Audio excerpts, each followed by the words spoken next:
What up, my guys? Welcome to another show, man. NBA Talk with Jay Money, Skee Profit, Sharks in Sports, man. We here. It's another day. It's Wednesday, Winning Wednesday, as they call it. Shark, what's up with you, my brother? Everything cool with you?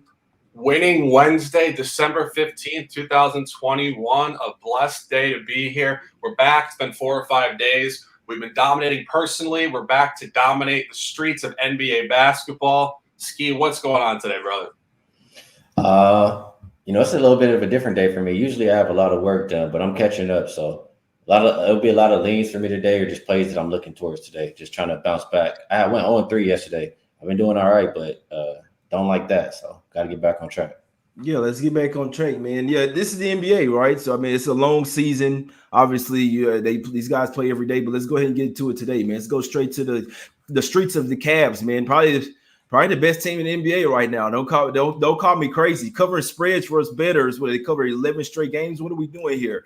Now you're starting to pay a price, though. Now you're starting to pay a price. Both teams been covering spreads, Shark. Rockets been covering spreads as well. They've been the ones that's been the dogs covering spreads. Now the Cavs have been covering some of these spreads. Now you having to pay a premium with them. We know that Evan Mobley is questionable in this one. It's a lot of guys that's questionable health and safety protocols, guys. So this is the NBA, like I say, but I just like to come on here and talk some basketball with my guys. Rockets +9. Cavs laying 9, Shark. What are we doing this?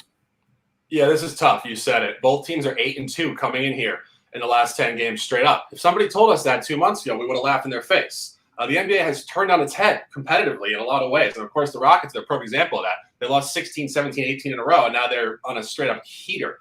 So we always talk about this. When both teams are in the same environment, both teams are too hot. It's really hard to pick a side in this game. Of course, the number is incredibly inflated and adjusted towards Cleveland. Last year, Houston did lose both games to Cleveland, both as favorites. Houston did lay 5 points last year in Cleveland. Nothing official for me here, but I definitely would not go the Rockets' direction in this game. What you think about this one, Skee? Yeah, I don't really love the number, but I think about it. The Cavs really been blowing everybody out. It hasn't even been close, and the streak that they're on against the spread, it got to be up to 11-0 or something, 10-0, something like that. I don't really want to go against it. Most of those games I played with them. I played against them one time, and I don't want to jump back in front of them. I look at who they're going to be matching up against. Jared Allen's been killing. I think he's hit his points prop, or maybe. If his points prop has been under 17, he's gone over 17, I think, 11 of his last 12 games. And I see him having success versus Christian Wood, if he even plays, or whoever's out there for the Rockets. So I probably would, if I got to make one play on this game, it'd probably be Jared Allen, points and rebounds.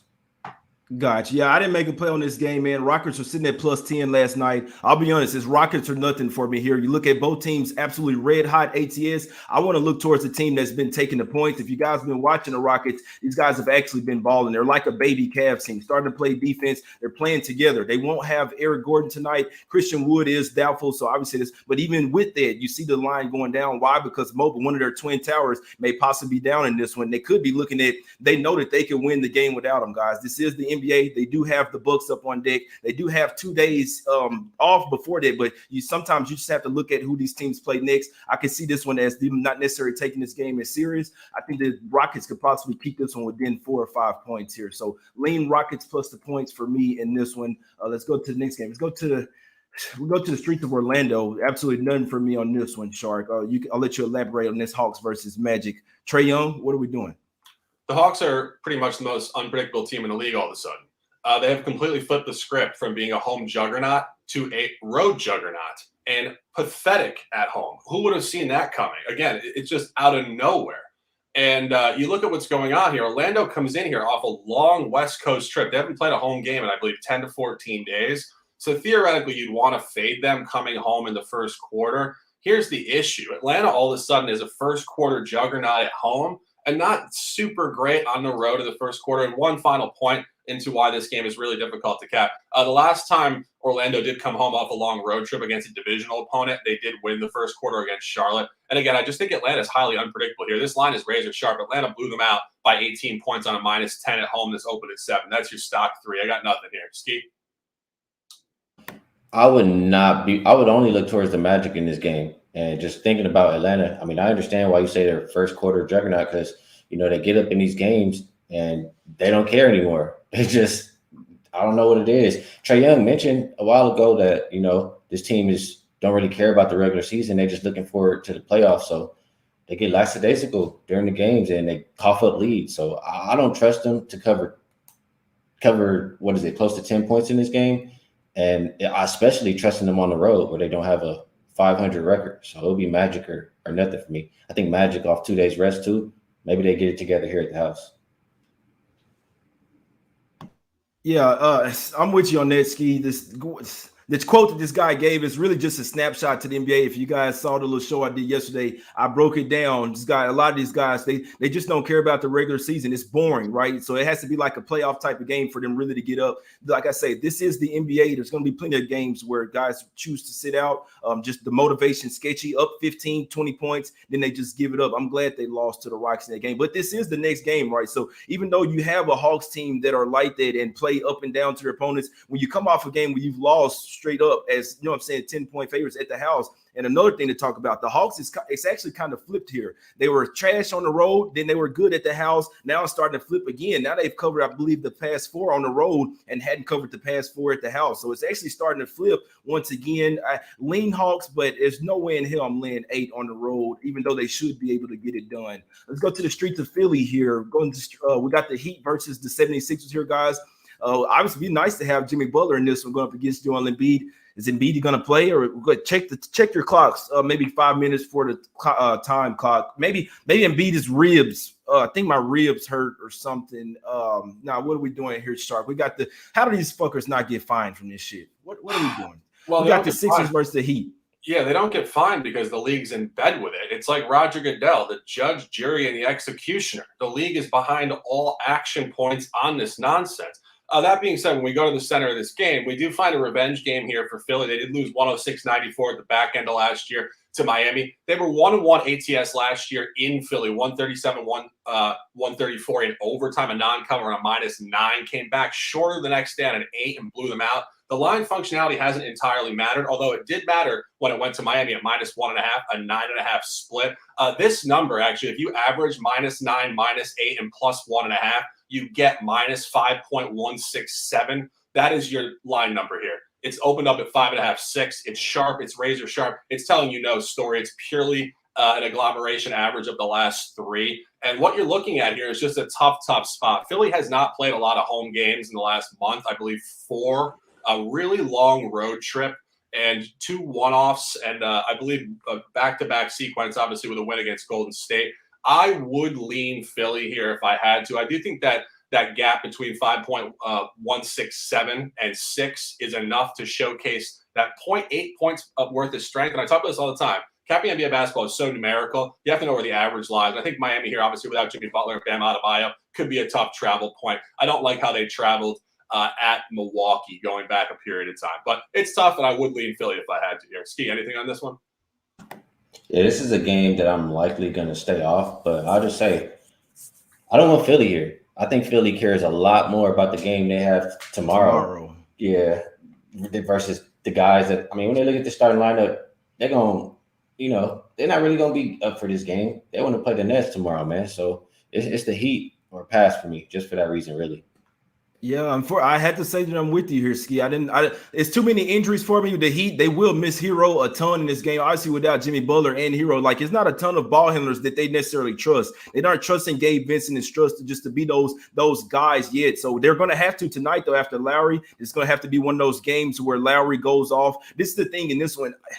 That's the thing. I don't know. I wouldn't bet this game yet. They do play the Nets tomorrow. Joel Embiid, will he play today? Will they care more about the game tomorrow? So it's Seth Curry as well. He sat out 30 minutes before the game as well, which his shoulder really is hurt. But Embiid could be hurt as well. You just can't do that at that time. If Embiid does play, it's not a ton of guys to stop him out there. It's just a lot of these games could be just simply pure matchups. No one to stop Embiid. You got Dedmon, no one else. So if he does play, it'll be scary hours up there in Philly. You wait for this game, guys. Literally, you may have to wait 5 minutes for the game, but they do have the Nets tomorrow. That is something big for me in this one. I think that the Heat will still come to play in this game. So stand off that game. Let's go to the streets of Dallas here, man. Down the street, my guys. No Luka tonight. We see that AD's probable here. What are we doing with the Lakers, man? How do we trust these boys? The only way I could look today, Lakers on the road, but there's no way I'm betting these guys short.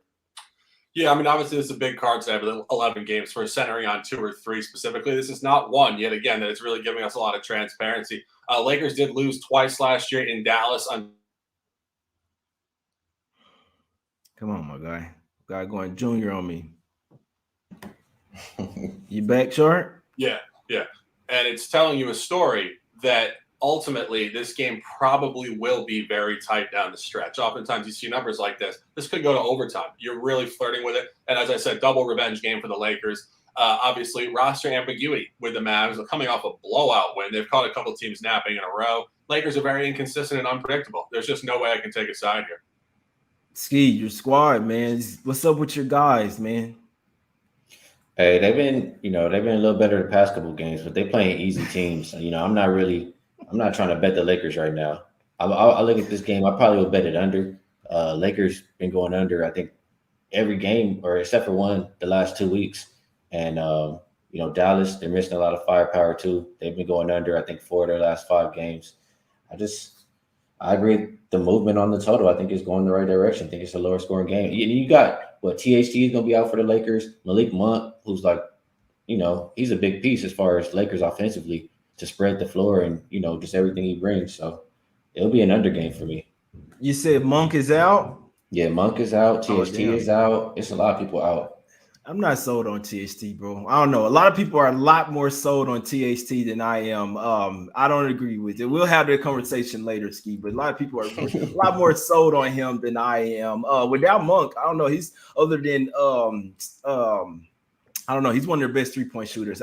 There's no way I bet the game. Pacers versus Bucks, Shark. Obviously, the Bucks have absolutely owned the Pacers. I go back and look at it. The last 3 or 4 they've obviously all those games they've had Giannis. The one before that, the Pacers lost. They didn't have Brogdon or Turner in this one. So it's been a lot of roster things going on between these matchups.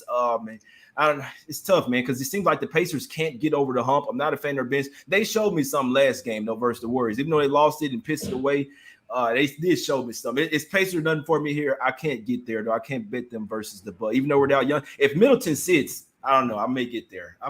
Shark. What are we doing? Yeah, I mean, we're looking at historical domination here going back in the last 10 to 15 matchups with Milwaukee and Indiana. It's not just a double revenge game. They've lost 6 in a row, and I believe they've lost all 6 by double digits. Even go back to at Milwaukee, it gets worse.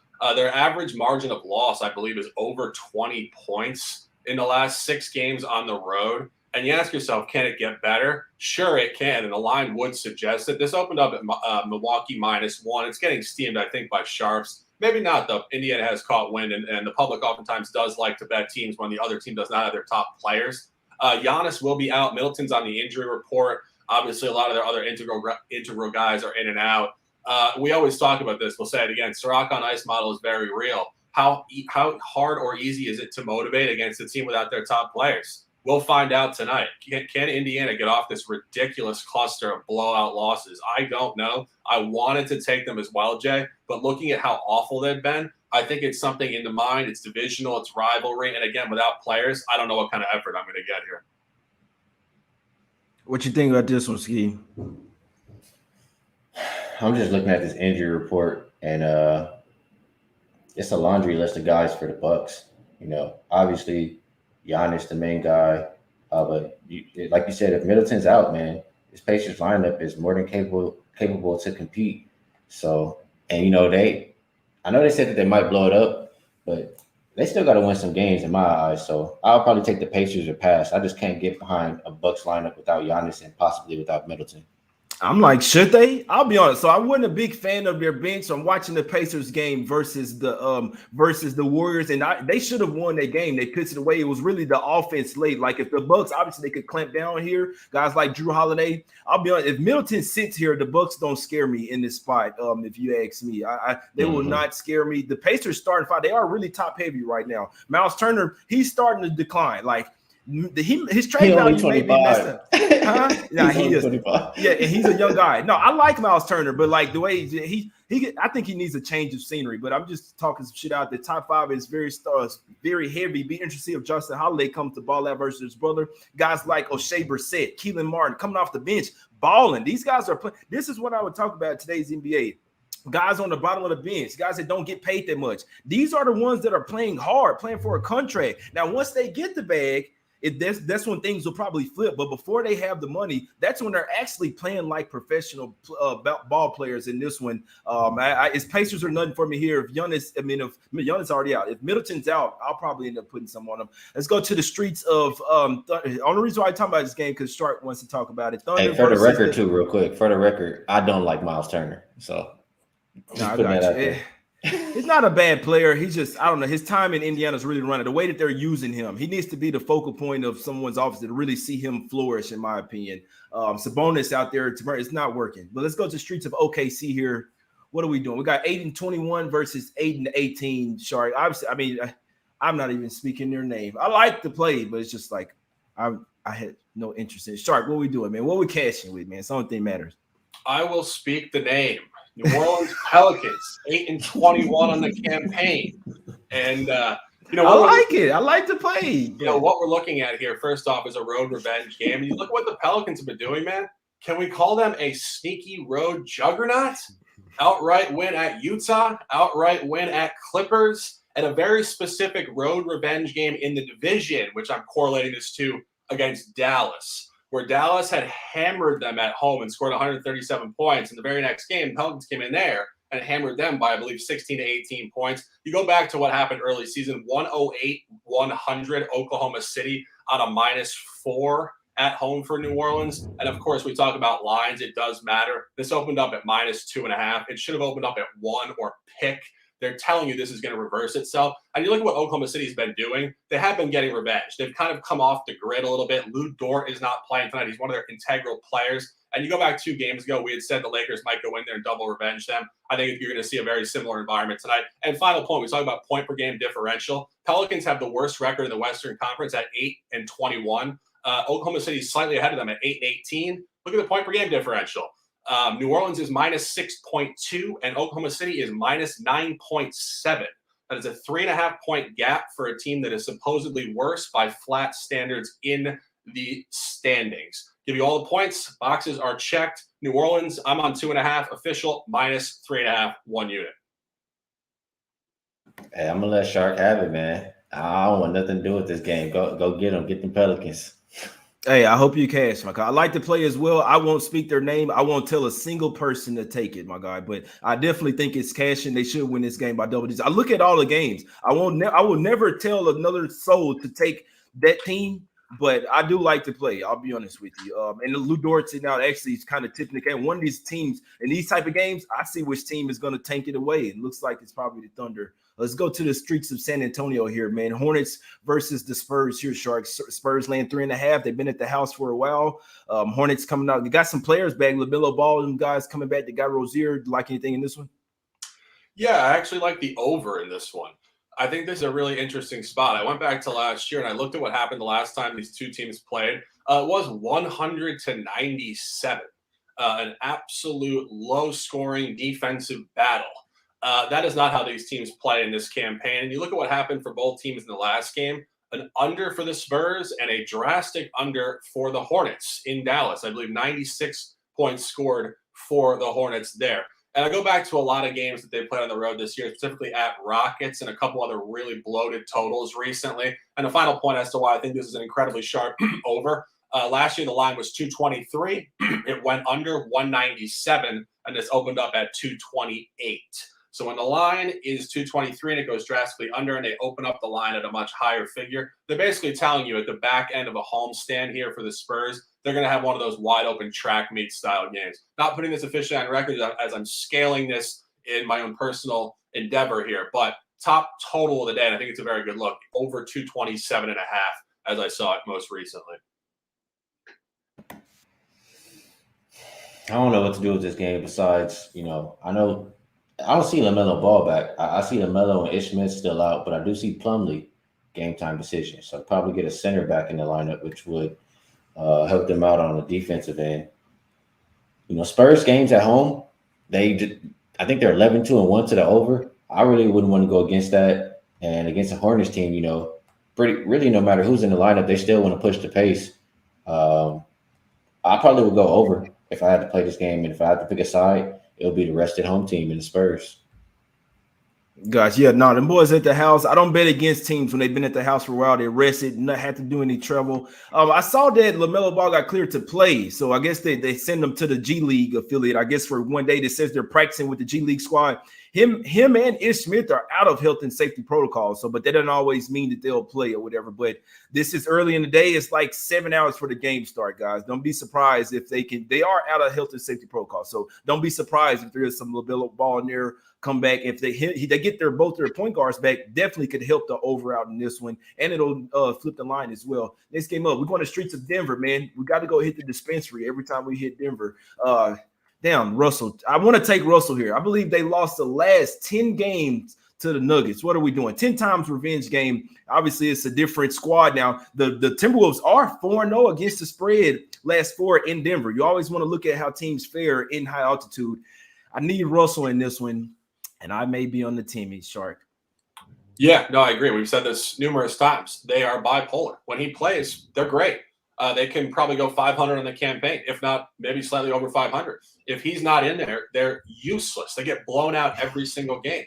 So at this point, you're waiting for the injury report. If he plays, it's probably a solid take. If not, you can't take it. In terms of the number, 1.5 home did not cover or win outright in a real tight one against Denver going back early season. So you do get a revenge game here coming in here. And as Jay said, they are 4-0 ATS in Denver last 4. That does hold weight. When teams showcase themselves to play at altitude, it's very important.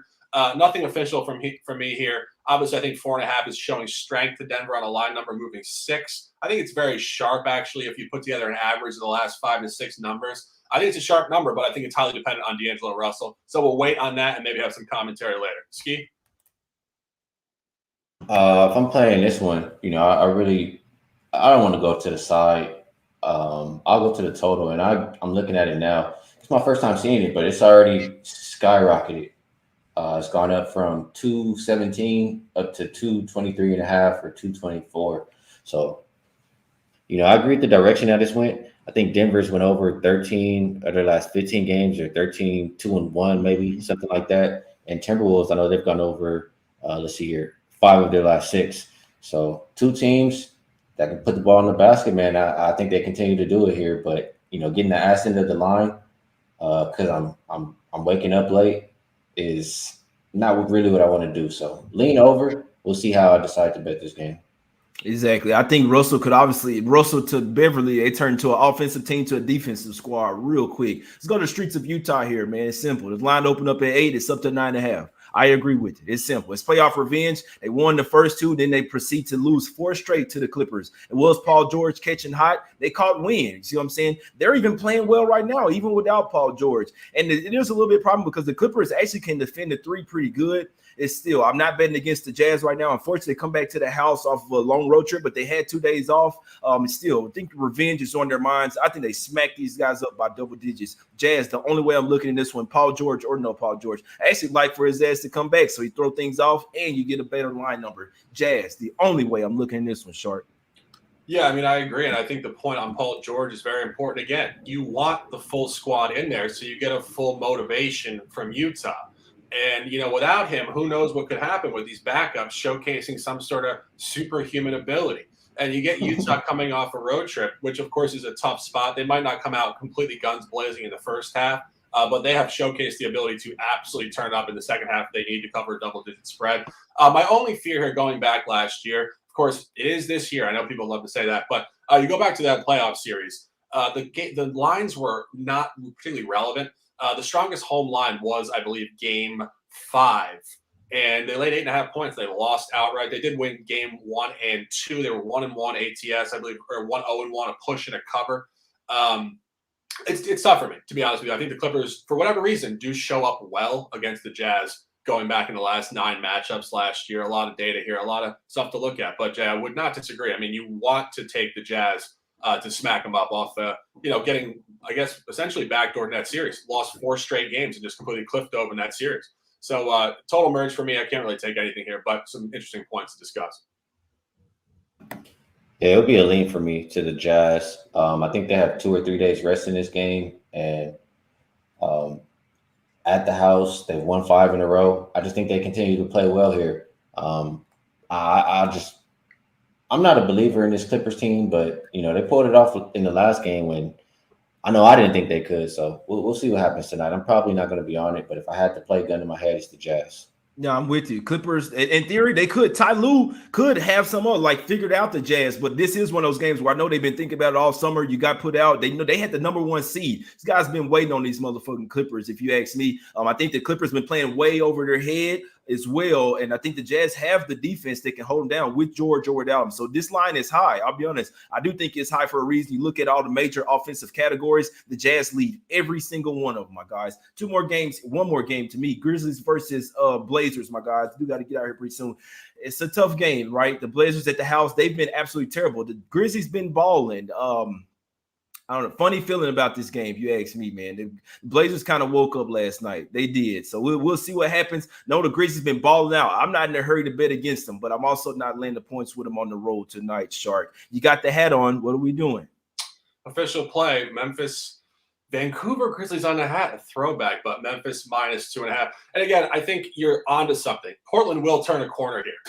But the question is, does it have to come tonight? Does it have to come on the back end of a 3rd and 4 back-to-back off an overtime loss? Probably not. And I do look at their schedule. They do have a homestand that spans between Christmas going into the new year. I believe it's 8 games, 2 weeks, some contenders. The Nets go in there. I think they'll get McCollum back. They get some contenders that'll make their mind really focus. I think that's when they're going to turn a corner. You saw what they did last year. They really turned a corner late in the season. And again, you say it all the time. Some of these guys just don't focus. They know there's 82 games. They start October 19th. They don't end until April. How the hell are they going to sustain this energy for 6 months? So they hold it back a little bit and whatever. You look at Memphis. Memphis is not holding it back at all. And I don't think that's going to change tonight. You do get the added motivation from Memphis. Memphis got absolutely hammered in Portland going back early season, 116-96. And again, we always go back to the line. The line does matter here. Portland laid 2.5 points in that game and blew them out by 20. This came back in at pick. It's getting steamed up to -2.5 now. Double revenge game actually going back to last year. And the final point, Memphis did travel very well in Portland last year. 2 outright wins in the regular season. I think. Skee, you got anything on this one, my guy? Yeah, I'll be going with the Grizzlies, man. Yeah, my bad. I'll be going with the Grizzlies because, Blazers have lost 6 games in a row. They were supposed to win the game last night. That was a game where, they were in a good spot. The Suns were not. So they didn't find a way to win. Now you got a Grizzlies team with more rest who's also been playing well. I would be on the Grizzlies, man. I think it's the only way to look in this game. Yeah, no, I'm just reading up on this game. The Lillard, the simple cap here. If they played that good versus the Suns, I do think this is a winnable game. Obviously, going to OT does not help them. It's a back-to-back. They didn't have to travel.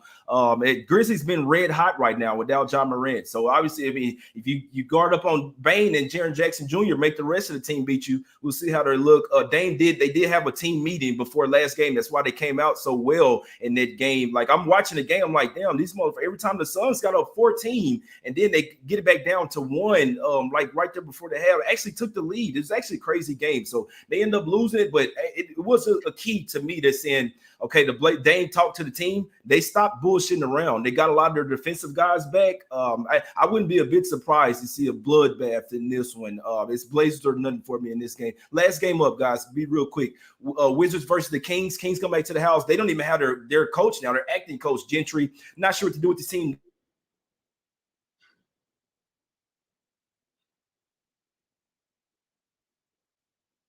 Now we lost Jay now. Yeah, I think the app is freezing up. It's StreamYard, what's going on? Talk to us. But in terms of this, the Wizards Sacramento game, this is an incredibly tough cap for me. Obviously, Sacramento comes in here off a road trip, some real brutal losses, a couple of blowouts consecutively. Washington has traveled better against Sacramento historically. Washington, as we've said, is a complete fade team. Terrible points per game differential versus a positive record. So this is just an incredibly tough cap. And kind of what I said about the Lakers-Mavs game, when you see a -1 figure out of conference, particularly within Washington versus Sacramento, this is going to be a toss. I don't think there's much here. Skee, got anything on this one? Yeah, I'll be looking towards the over. I know the Wizards, I think, are 7-1-1 to the over their last 9, and the Kings playing at the fastest pace in the league. Their last 5 games, you know how Alvin Gentry wants his team to play. So only way to look for me would be up and over this total.